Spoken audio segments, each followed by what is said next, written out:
Welcome to this explainer. Today, we're doing a bit of ancient detective work. We are applying the historical critical method and a heavy dose of Occam's razor to figure out exactly what the Gospel of Nicodemus actually is.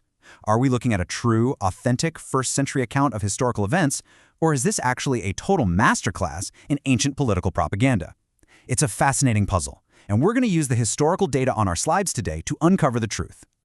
Right off the bat, let's look at this quote, because it perfectly captures why so many people are immediately drawn to this text. When you read the Gospel of Nicodemus, it feels incredibly direct, you know? It hits you with the gritty realism of a gripping legal drama.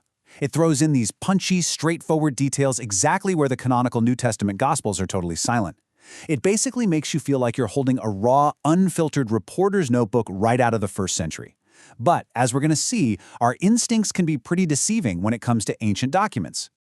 To get to the bottom of this, here is our roadmap.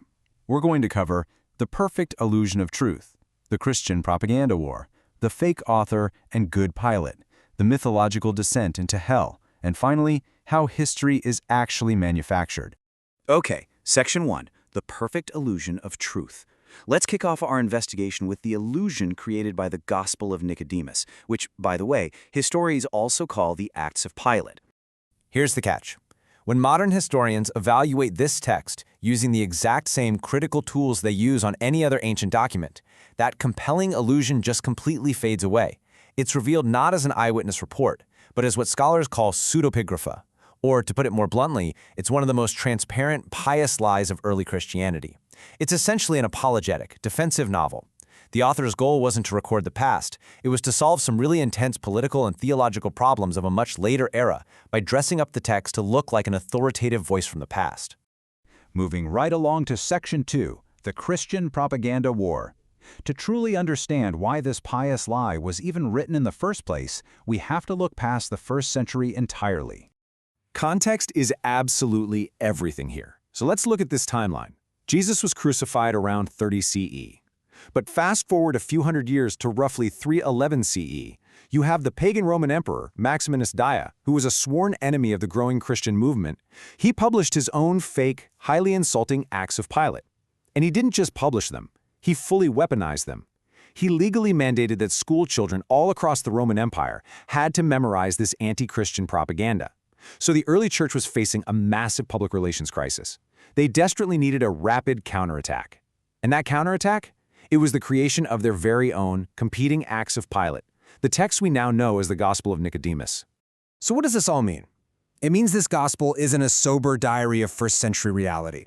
It's literally a defensive maneuver in a massive ideological war.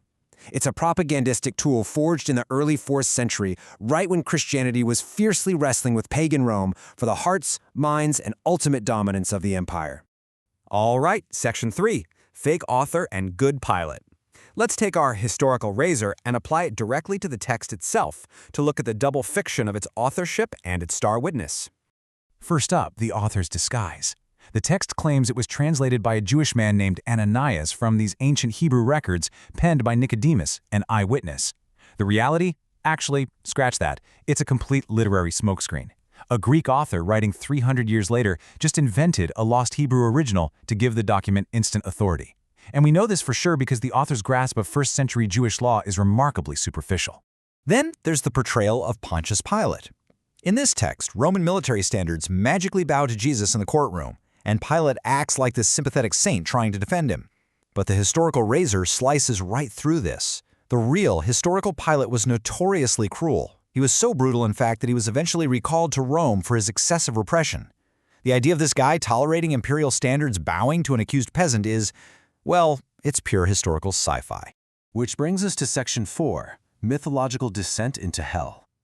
Having dismantled the courtroom drama, let's look at a section that was likely tacked on centuries later to answer a burning theological question. Think about the main canonical Gospels for a second. They detail the crucifixion on Friday, and they detail the empty tomb on Sunday, but they leave this massive, compelling void right in the middle of the narrative. Early believers were intensely curious.